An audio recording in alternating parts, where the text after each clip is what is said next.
Hello, everybody, and welcome to the Rocky Top Insider post-game show, coming at you after a Tennessee baseball victory over Miami of Ohio in Game 2 of the Knoxville Regional. The Vols victorious 9-2, a relatively stress-free win. Little choppy early, but Tennessee gets the job done with a dominant win in the end. Yeah, no, I don't think the game felt choppy in the sense that, I think it always felt like Tennessee was going to win. But we talked about it on the podcast this week. If Liam Doyle was going to throw Game 1, you wanted to see Liam Doyle get deep in the game. You wanted to see Tennessee's offense get a big lead, and Tennessee not to have to use some of their top bullpen arms in the opener. And through 3 innings, the game was pretty tight. Tennessee up 3-1. Liam Doyle had thrown 66 pitches. He largely pitched well, but Miami of Ohio was making him work. And then from there, I think everything just went almost perfect for Tennessee. 5-run, 4th inning when 8 straight batters reached for the Vols. And then Doyle, after throwing 66 pitches to get his first 9 outs, I believe threw 38 pitches to get his final 11 outs. So he got deep in the game. Tennessee was able to preserve some of its top bullpen arms and opens up its title defense with a relatively drama-free win. Yeah, you said it perfectly. He had retired 10 straight there in a stretch. Gets to come out of the game to a standing ovation here in the 7th. Comes back out, gives up a single, but then a double play, so only 3 pitches. Yeah, exactly. It was 2 outs very, very quickly. Right, exactly. Giving up the hit. Yep, and exits the game as Austin Breedlove relieved him there. Andrew Binke closed things out with the final 2 frames, but yeah, Doyle saving the bullpen. Tennessee didn't have to use any of its top 6 bullpen arms, as you said, just Breed and Binke. And yeah, after 2 subpar outings, we saw Liam Doyle return to form. I think that's a big story of tonight. Yeah, I think so for sure. And again, that was kind of my expectation. I think that would have been my expectation if he had to face Cincinnati or Wake Forest in Game 2 as well. And I think it was, I was kind of writing the game story and writing this section of the story on him. And to me, it was trending towards he was good, but it left maybe a little bit to be desired in the sense of you wish he could have gotten deeper. And it just was a complete shift. After the first 3 innings, it felt like maybe the second inning that Miami of Ohio didn't really truly threaten. I think it was a 2-out walk, and he worked around it. But the first inning and the 3rd inning, it was a lot of high-pressure pitches, runners in scoring position.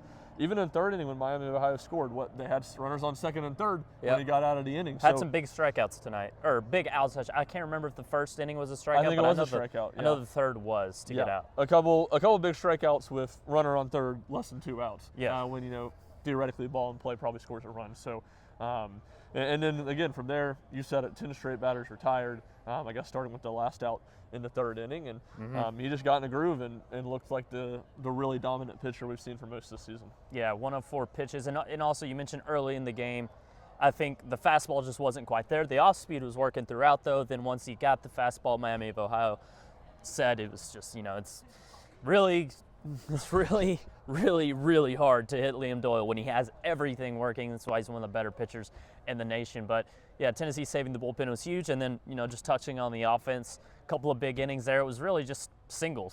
Yeah. I think all 4 of Tennessee's top hitters in its lineup had an RBI single tonight. All of its top 6 had an RBI on the night. Dean Curley, an RBI walk. Reese had a sac fly and the 2-run homer. He was the only one to leave the yard tonight, led the way with 3 rubies. So the usual suspects delivering, multi-hit night for Gavin Keelan, and it was just there's not any big storylines from Tennessee's offense tonight, but it was just really consistent. Yeah, I think it's what you wanted to see, and that they got it done in a couple different ways, and that a lot of different guys stepped up. I think 8 of 9 batters reached base. Levi Clark being the only one that didn't. Hit the ball hard a couple different times. I believe it was 6 guys reached base multiple times. 6 guys, as you said, drove in runs. So Tennessee got production from up and down its lineup, and I think tonight you probably maybe wouldn't think it from the score, and you definitely wouldn't think it from the first game today and this time of year, but a cooler night. You can see we got pullovers on. I am cold. It rained. For sure. We had an hour rain delay before things got started. So I do think the ballpark played much bigger tonight than it plays a lot of times this year. So on a night where I think, if it was your normal 92 degree, no rain, I think you might have seen Tennessee have a few more home runs, but a positive sign on a night when the ballpark was playing a little bit larger, that they were still able to scratch across 9 runs. Yeah, and a lot of those RBI singles I mentioned, they weren't softly hit. Tennessee was barreling it all night long, and you talk about some hard hit outs. That Dalton Margot hit one like 388 to straightaway center that was caught.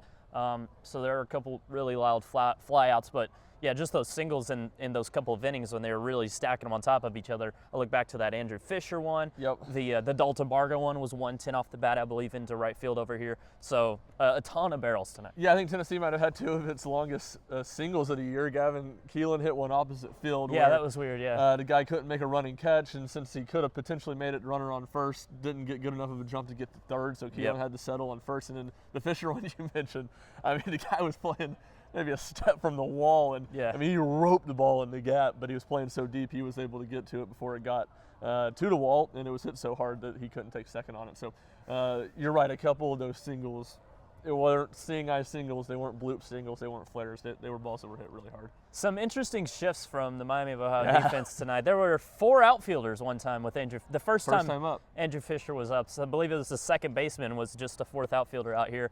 And then one time it didn't quite work as Gavin Keelan took advantage. And the ball was thrown back to the pitcher, no one covering third. So sometimes the shift can get you, I guess. But yeah, it was Miami of Ohio interesting. didn't play very good defense tonight. No, the amount of times a ball was thrown into the infield and they just couldn't corral it. Like even if it didn't lead to anything. But yes, it was just sloppy.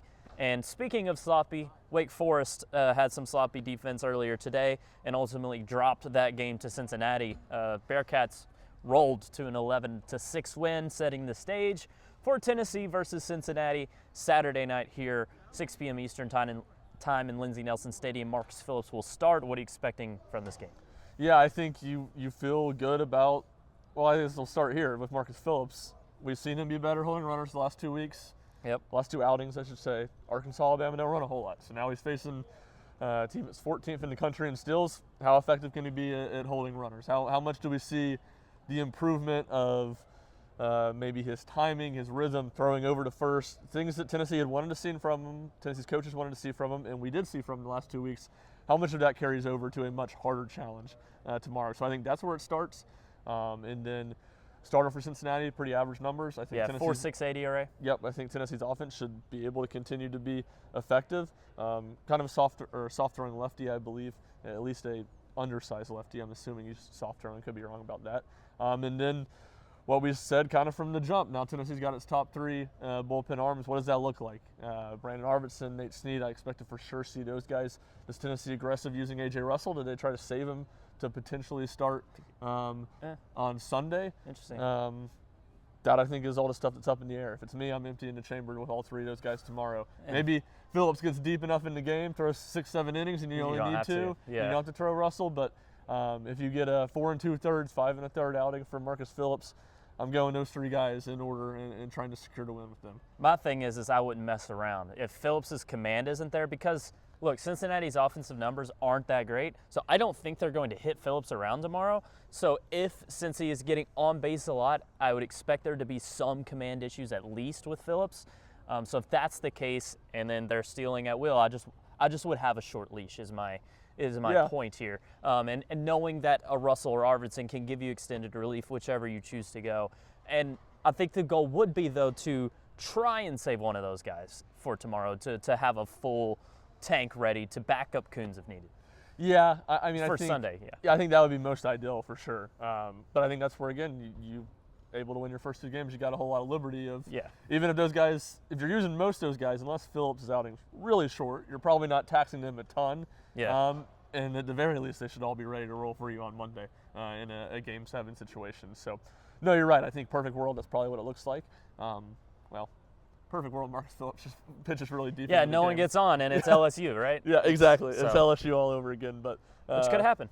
Yeah, 100%. We've seen him have a number of really good outings this year. He was dominant the first time through the order against Alabama last week in Hoover. So, it'll be interesting to see what it looks like. And 2 guys we didn't mention, Loy Franklin, of course, ready to roll if needed tomorrow too. Last thing, quick prediction for tomorrow. Do you have that? I think Tennessee will win. I don't have a score. I'll have this. More of a low scoring affair, or do you see some runs? Middle, like 6-4, 6-5, okay. 7-5, somewhere in that range is what comes to mind. But you think a close game? I think a close game. Yep, I think it'll be competitive. Well, we'll have you covered for that game tomorrow night here from Lindsey Nelson Stadium, 6 p.m. Eastern Time. Tennessee versus Cincinnati in the winners bracket here in the Knoxville Regional. Wake and Miami of Ohio will get things underway at noon tomorrow. For Ryan Schumpert, I'm Jack Foster. We'll see you next time.